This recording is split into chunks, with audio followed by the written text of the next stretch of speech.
So I knew that it was coming. I've done everything that I've come to do. So I was crushed for about two years. Well, it's not your game. You didn't make the rules. So everything comes hard. As long as you're signed to a contract, you're going to take a minority share of the winnings. A select few of us will do well. The majority will not. What really happened to Tyka Nelson, the beloved sister of music legend Prince? Why did her life end so mysteriously, just as whispers of her brother's untimely death gained traction? A person that used to do business with them is no longer with them because he no longer wanted to do business with Jay-Z and Diddy. Is it all a coincidence? Or do powerful music giants like Jay-Z and Clive Davis have a hand in the shadows, pulling strings to hide dark secrets about Prince's legacy? Why do y'all think Prince changed his name to a symbol so they couldn't own the rights to what he did? It was the smartest thing ever. Everybody thought he was crazy. No. From the controversial moments leading up to Tyka's death to explosive claims about Prince's feud with Jay-Z, let's dive into this deep mystery that's shaking the music world to its core. Jaguar Wright, known for her unfiltered take on the industry, has cast an accusatory spotlight on some of music's most influential names, Jay-Z and Clive Davis. But this time, she's not just talking about any artist. She's talking about Tyka Nelson, the only full sibling of Prince, who tragically passed away. And with her death comes a wave of questions and suspicions, particularly about why it happened now. Prince defied the odds. A black teen from Minneapolis with a goal to electrify the world. He had the courage to be different. Tyka Nelson, Prince's younger sister, wasn't just family. She was his closest confidant. Imagine growing up in a home where music was like the family language. Their dad, John L. Nelson, was a jazz musician, and their mom, Maddie Shaw, sang too. So Tyka and Prince practically had music in their DNA. But unlike her brother, Tyka's life would end up being anything but glamorous. She faced serious struggles, from career letdowns to battles with addiction. And even though she was always overshadowed by Prince, she stayed close to him and even tried to make her own way in music. Though it was clear that fame hit the family lottery with him. So here's how it all went down. Tyka released her first album, Royal Blue, back in 1988, hoping to step out of Prince's shadow and make her own name. But the world wasn't exactly waiting for a second Nelson sibling to blow up the charts. Tyka's music didn't exactly take off, but that didn't stop her from trying to carve out a spot for herself. Did you catch Jaguar Wright's latest revelations on Piers Morgan Uncensored? If not, you're in for a wild ride. Her bold statements have sent shockwaves through the music industry. Known for her soulful voice and unapologetic critiques of entertainment's biggest players, Wright didn't hold back as she took aim at none other than Jay-Z and Beyoncé. The allegations she made were nothing short of explosive. Wright suggested that the iconic power couple might be linked to some darker aspects of the industry. Even more startling, she hinted at their potential connection to the tragic events surrounding legends like Aaliyah and Michael Jackson. According to Wright, she has witnesses who are ready to back up these claims. Like her issues with addiction, it was no secret, but it also wasn't a headline that followed her around. Instead, Tyka kept quietly trying to keep her life and music career on track, staying out of the limelight. But everything changed when Prince passed away suddenly in 2016. With his shocking death came a whole new wave of attention on Tyka, who suddenly became the main point of contact for his legacy. Prince didn't leave a will, which meant a lot of legal drama. But Tyka took it on herself to step up, hoping to make sure her brother's memory was protected. She pushed to turn Paisley Park, his famous home and studio, into a museum. While some family members thought it was too soon or too businessy, Tyka felt it was the only way to honor Prince's work and give his fans a place to remember him. He's not here physically, but through Paisley Park and his music, he'll live on forever. Still, this commitment wasn't easy. Tyka had to face off with industry bigwigs who wanted a piece of Prince's pie. She started getting pushback from people who didn't exactly see eye to eye with her on how Prince's memory should be handled. I had been preparing for 2 years, so I knew that it was coming. And it wasn't just about Paisley Park. The people in charge of Prince's estate, his money, and his music catalog weren't always willing to let Tyka call the shots. She faced constant pressure, and as musician Jaguar Wright once hinted, going up against industry giants can be dangerous. They're used to controlling artists' legacies and making money off them. No one likes it when a family member steps in and insists things go a different way. In fact, Jaguar Wright has pointed out that Hollywood and the music industry aren't kind to anyone who tries to hold on to an artist's legacy if it gets in the way of business. For Tyka, trying to preserve what Prince stood for meant she was suddenly in the middle of some very powerful people who weren't thrilled with her choices. She became the gatekeeper of Prince's legacy, and it's rumored that she had more than one heated conversation with executives who wanted to profit off Prince's work in ways that went against his wishes. Ultimately, Tyka's commitment to preserving Prince's legacy may have even isolated her a bit. Some people close to her said she was relentless and wouldn't back down, even when things got ugly. And while she never had the fame or success her brother did, Tyka became almost as important in the Prince story as he was. She was the one protecting his memory, dealing with all the behind-the-scenes drama, and pushing back against anyone who wanted to exploit him.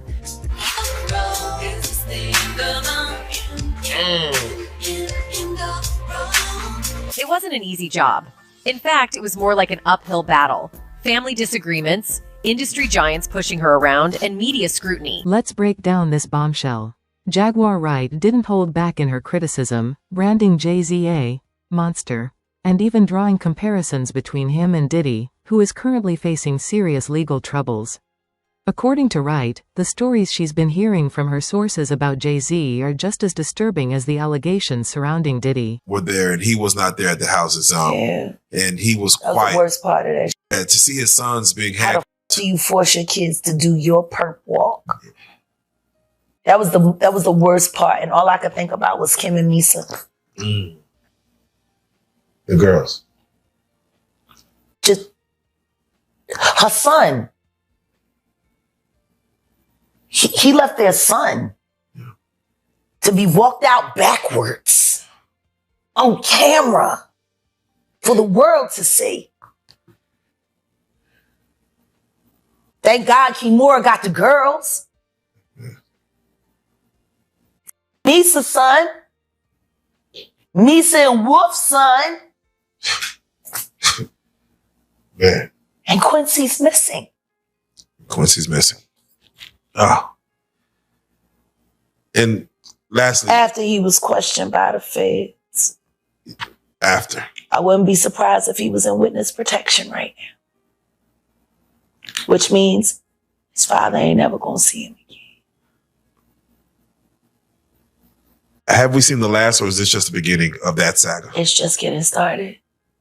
True. Which is why I think people are so uncomfortable about me being in this position right now because of my press pass. And because I'm gonna be in the courtroom for the Keefe D trial.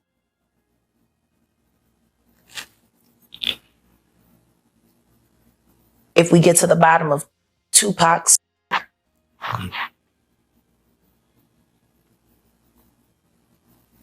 when that is finally revealed, 15 other will be revealed with it. And you will find that they were all committed by the same two people, father and son. Were you surprised by KPD's arrest for Tupac? No. I'm just surprised that he hasn't given it up yet. I'm surprised that he hasn't gone to the feds yet because he just got stabbed in jail. Yes, he did. He's been beaten 3 times. And I'm going to say it for a fact. I know you the one pulling the strings. Reggie Wright Jr. Stop putting your dirty work on other people. You know exactly what you are. And so help me God if you don't keep my name out your mouth.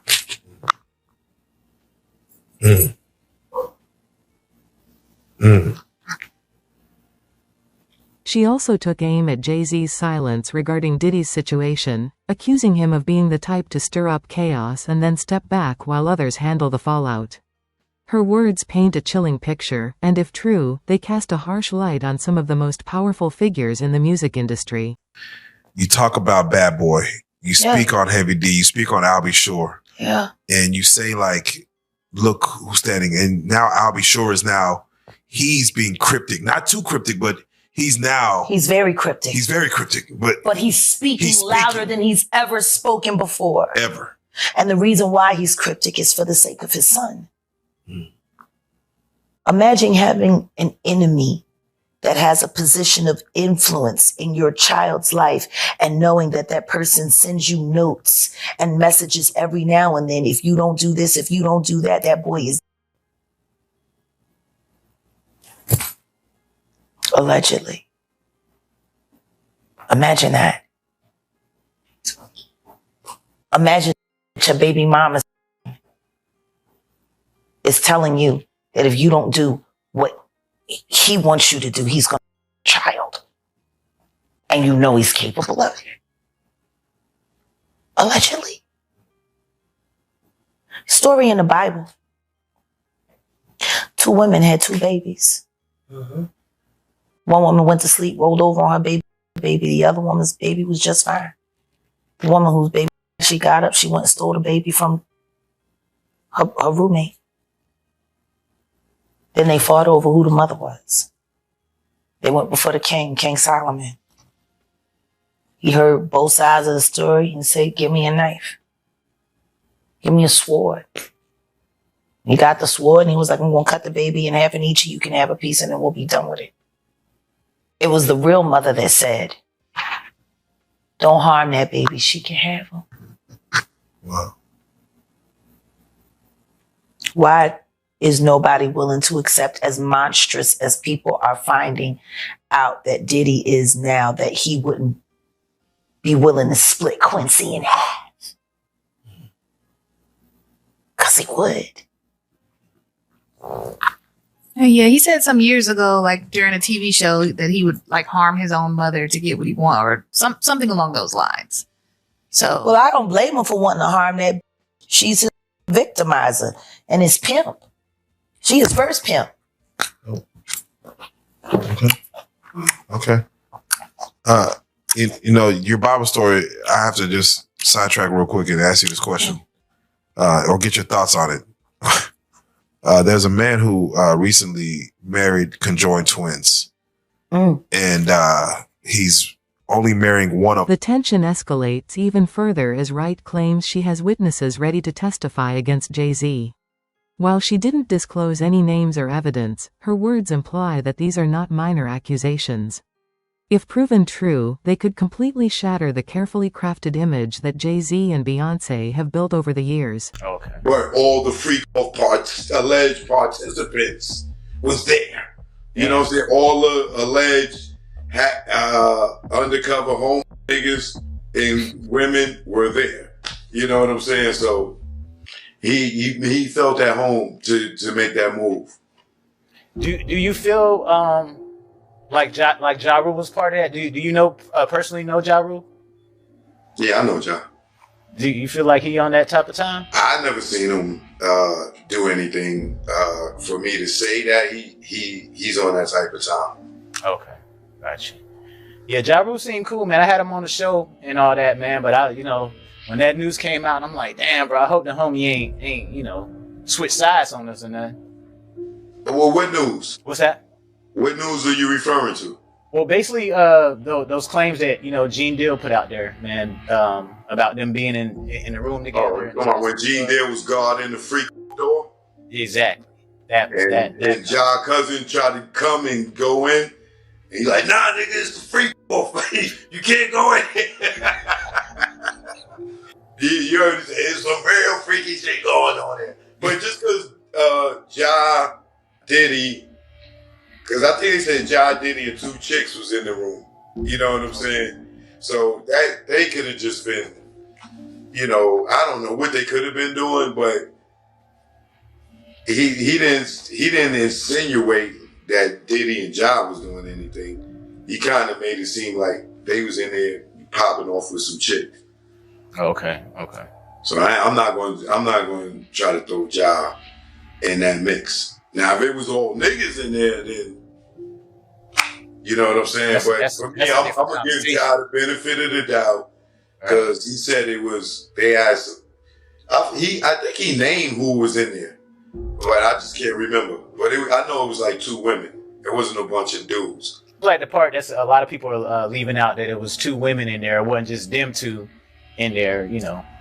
Yeah. Strange things. You mentioned in one of your interviews that you feel like your career was kind of hindered because you didn't give in to zesty activities. That's a fact. Were you being pressured by like higher ups to kind of, you know, do weird things, or why do you feel that way? Conspiracy theories surrounding the Carters are nothing new. Rumors about the Illuminati and shady industry tactics have circulated for years, but Jaguar Wright's claims take it to another level.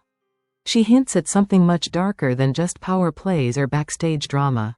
This situation has escalated since Diddy's arrest, during which he has faced numerous lawsuits from individuals who claim he misconducted them.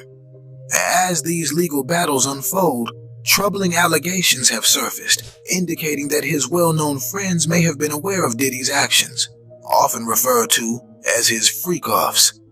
These friends are now seemingly scrambling to delete any evidence that might implicate them. During an interview with the Law and Crime Network, Busby expressed his strong belief that many of these celebrity associates are indeed scrubbing their social media. We also have collected pictures, videos, texts. We check venues, we check dates.